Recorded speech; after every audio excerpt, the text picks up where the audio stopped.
Ha sido ponente o conferencista en eventos académicos de nivel nacional, internacional y mundial desde el año 1975. Fue profesor titular de la Universidad de Caldas en Manizales. En este momento es pensionado y es par evaluador e investigador en MinCiencias. Y como les dije, es docente catedrático de la Universidad Tecnológica del Chocó. Santiago, mil gracias por siempre atender nuestro llamado y pues lo dejo con la audiencia. Muchas gracias, Fred. Muchas gracias por la invitación. Felicitaciones por el evento. ¿Ya me están observando la presentación? Sí, señor. Todo perfecto. Bueno, entonces aquí tenemos un índice más o menos de los aspectos que voy a tratar de abordar en este ratico. Consciente de que estamos un poquito atrasados en la programación. Entonces, a ver, en resumen, ¿de qué se trata? En la universidad pues caben toda clase de manifestaciones del deporte, pero los recursos son limitados. ¿No se está moviendo? No, señor. Bueno, entonces a ver si por acá. ¿Ahora? Sí, señor, ahí está bien. Perfecto. Tenemos el tema de los recursos que son limitados. Sin embargo, las necesidades, como bien lo aclararon por lo menos los ponentes anteriores, Pacho, que hace muchos años no tenía el gusto de verlo, y el doctor Atencio, las necesidades de todos los estudiantes universitarios, más desde toda la comunidad universitaria. Entonces, frente a eso, pues yo quiero llamar a una reflexión sobre cuál es la clase de deporte que se debería promover desde la universidad, reconociendo que cada uno tiene su importancia. Bueno, ¿qué entendemos por deporte? Hay muchas definiciones de deporte. La primera que aparece allí en pantalla es la ley del deporte, no muy afortunada como ustedes pueden leer, orientadas a generar valores morales, cívicos y sociales. Generalmente el deporte tiene otras orientaciones y frecuentemente se descuida esta. Otra es la del deporte de rendimiento. Digamos, hay una definición muy clásica de Jean-Marie Brom en su Sociología Política del Deporte, donde habla de que el deporte tiene unas características como es la institucionalización, una reglamentación universal, que es abierto a todos, que está basada en el principio de rendimiento y que está orientado hacia la competencia. Es más o menos el concepto de deporte que manejaba Pacho ahora. Pero está esta otra, la que se aparece aquí como segunda, que es de la Unión Europea. Esta es muchísimo más amplia y aquí cabe casi que cualquier cosa. Entonces yo digo que de paseo de olla para adelante cualquier cosa puede ser deporte. Todas las formas de actividad física que a través de participación organizada o no, es decir, aquí no necesitamos una liga para hacer esas actividades, tienen por objeto la expresión o la mejora de la aptitud física y mental, el desarrollo de las relaciones sociales o la obtención de resultados en competición a todos los niveles. Entonces, dentro de este concepto de deporte, pues cabría todo lo que entendemos por actividad física, ejercicio físico, etc. Hay múltiples clasificaciones del deporte, en olímpicos, inolímpicos, individuales de equipo. Desde el punto de vista de entrenamiento utilizamos mucho esta en deportes de resistencia, de fuerza-velocidad, deportes con pelota, deportes de combate y de precisión y arte competitivo, que es la de Matt Beyer, por allá por los 50. Hay deportes en la naturaleza, en medio artificial.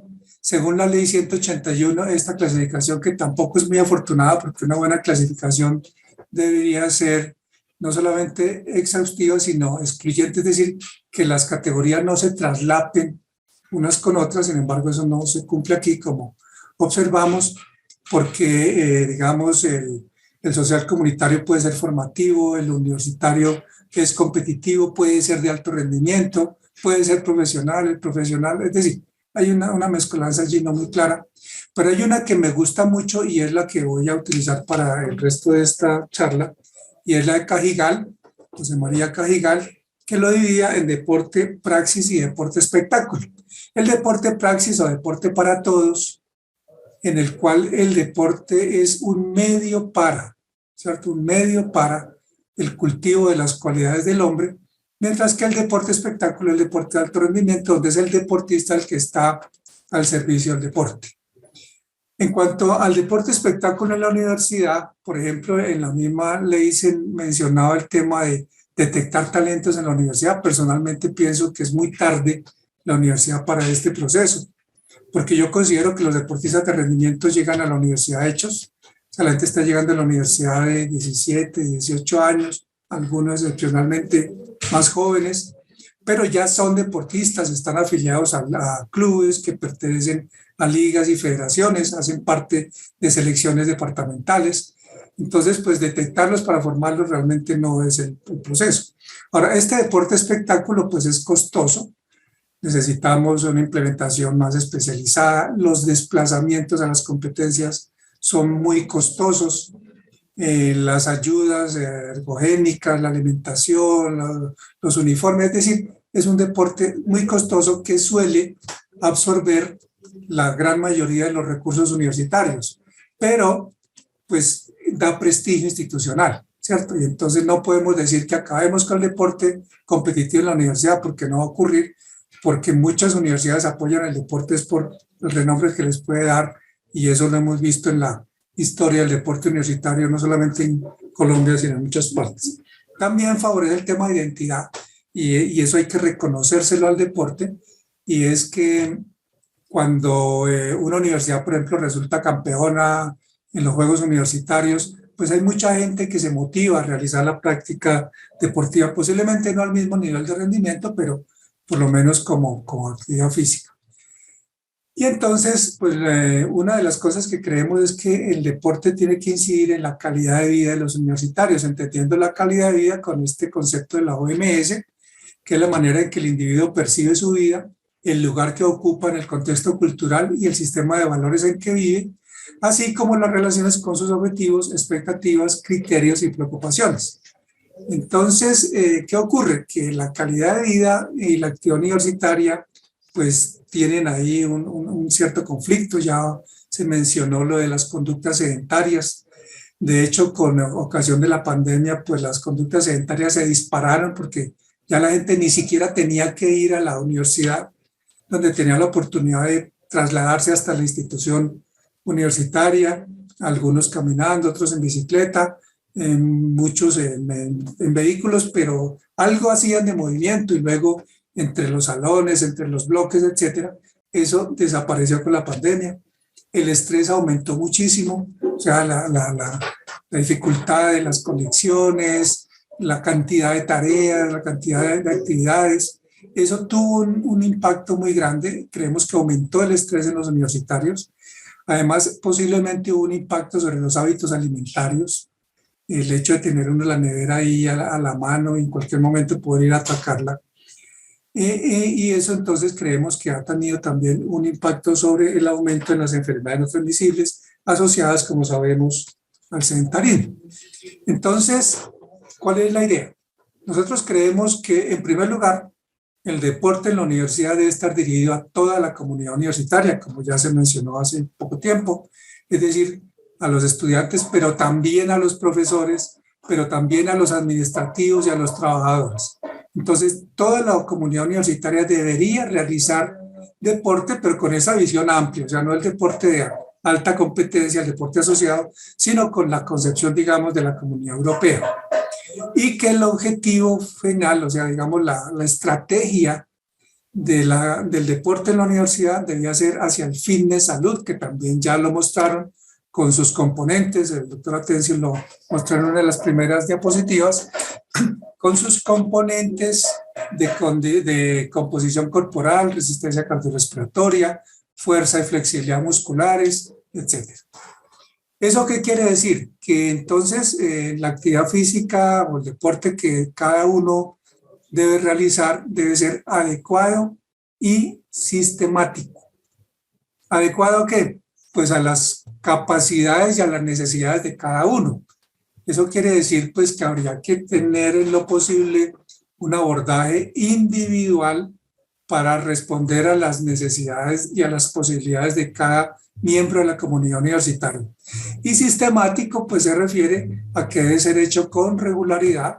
Tenemos las recomendaciones de la OMS de 150 minutos a la semana, actividad física moderada, 75 vigorosa, en fin, y eso más o menos se reflejaría en unas 5 sesiones, al menos de 30 minutos a la semana, que creemos que está al alcance de la mayoría de las personas sino de todas.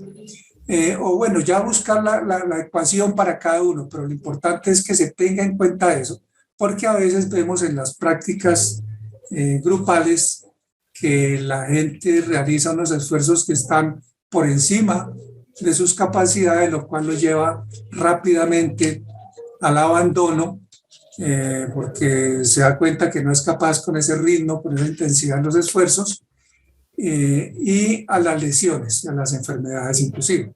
Y la otra característica es que este programa debe ser controlado periódicamente, también ya se mencionó. Es decir, necesitamos evaluar cada uno de los componentes de la condición física.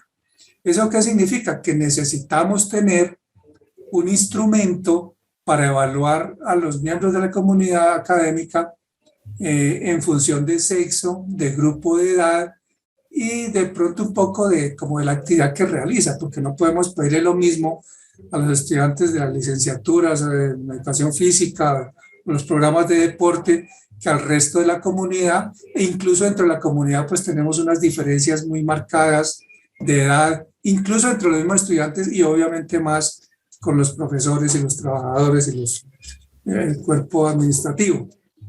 Y la otra cosa que creemos que debe tener esta propuesta es un estímulo. El estímulo para el deporte de competencia pues ya está claramente determinado, existe, y es pues toda la participación en los eventos, en las competencias y obviamente los resultados positivos que puedan obtener en ellos y las ventajas que se deriven en términos de becas y otra serie de prerrogativas. En ese sentido, entonces, es que quiero presentarles una idea, pero antes quiero dejarles una frase, algo que se viene mencionando recientemente, y es que no basta con ser activo físicamente, sino que lo que necesitamos es tener una buena condición física, ¿sí? Es decir, un buen fitness salud. O sea, no basta con realizar los 30 minutos diarios de actividad física, sino que esos 30 minutos tienen que tener una calidad adecuada en términos de intensidad, de volumen, de densidad, etcétera, pues los parámetros de la carga, para que nos lleven a tener una buena condición física, porque es esta la que se está relacionando con la buena salud y con el bienestar. Aquí les presento una tablita que es una de las tablas que hemos elaborado. Este caso esta es la tabla femenina para 20 a 30 años. Por supuesto, hay otra para 30 a 40, 40 a 50, 50 a 60 y más de 60, y por supuesto otras tantas para el sexo masculino. Y en esta, no sé si alcancen a ver, y de otra forma les voy a contar, aparecen los componentes de la condición física y las unidades, los indicadores, es decir, a través de qué pruebas se evalúan, y unas columnas que dan una puntuación y unas categorías que son excelente 5 puntos, bueno 4 puntos, aceptable 3, deficiente 2 y pobre 1. Y entonces tenemos la resistencia aeróbica, expresada en términos del consumo máximo de oxígeno relativo, o sea, en mililitros por kilogramo por minuto, y a través de test de campo. Entonces, allí hay una serie de pruebas de campo ya para que cada persona escoja cuál es la prueba que quiere hacer, por ejemplo, desde un rock, porque es caminar 1 milla, es decir, 1.609 metros, en el menor tiempo posible, se le toma el tiempo, la frecuencia cardíaca final, además a la ecuación de regresión múltiple metemos el sexo y la masa corporal, y entonces nos permite calcular el VO2. Pero hay otras muchas, ¿cierto? Entonces ya uno escoge la que le guste. Por ejemplo, está el prueba de 20 metros de ida y vuelta, el Navet de Leger, está el test de carrera en la Universidad de Montreal, está el test de Cooper, y hay una cantidad impresionante de pruebas de campo que nos permiten calcular y estimar el VO2 máximo. Y entonces, por ejemplo, en este caso, digamos, si una dama en este grupo etario tiene más de 52 mililitros, es excelente. Más de 45 hasta 51,9 es bueno, de 31 a 44,9 es aceptable, de 26 a 39 es deficiente y de ahí para abajo es pobre. la idea no es, porque ya alguien entrará a decir que es que queremos robotizar, cuadricular y que todo el mundo tiene que ser igual. No, lo que pasa es que estos valores se reflejan en salud y además en capacidad productiva, en posibilidad de disfrutar muchas actividades en la vida. Y entonces, por eso les ponemos una medida. No es que todo el mundo tenga que tener 52, no, obviamente no. Pero lo estamos haciendo por sexo, por grupo etario. Se puede hacer por grupos etarios más pequeños, digamos, de a 5 en 5 años. Pero la idea es que la gente tenga como una meta, como un objetivo, ¿cierto? Hacia dónde debería ir, porque es que alguien puede hacer el test y sacar un resultado excelente y dice, o sacar un resultado X y nos pregunta, bueno, pero y entonces, ¿y eso está bien, regular o mal? Entonces, aquí tenemos el parámetro para decirle exactamente cómo está. Después sigue la fuerza máxima, la fuerza de tensión manual, que ya la mencionaron hoy también, atrás de la dinamometría manual, y ahí está cuántos kilogramos de fuerza corresponden a cada una de esas categorías. El tren superior, hacemos la prensa en banco con pesas y disponemos pues de un gimnasio donde lo podemos hacer. La fuerza de piernas, las veces con el peso corporal. Este test es uno de los muchos que se puede hacer. Podemos hacer 1 RM, o sea, la máxima cantidad de kilos que es capaz de levantar una vez. Hemos preferido mirar cuántas veces es capaz de hacer ese movimiento, la prensa en banco o la prensa en piernas con el peso corporal, ¿sí? Entonces ahí tenemos la evaluación, la resistencia de la fuerza. Entonces hacemos las famosas lagartijas o planchas en 1 minuto, los abdominales en 1 minuto. Entonces, ¿cuántas debe hacer? Y eso, ¿qué categoría le da? La flexibilidad muscular, el famoso test de Wells-Dillon, pues que tiene sus inconvenientes, pero que se sigue utilizando, es muy fácil de realizar. Hacemos una evaluación del balance de equilibrio con el test de la cigüeña o el flamenco, pues de mantenerse parado en un pie.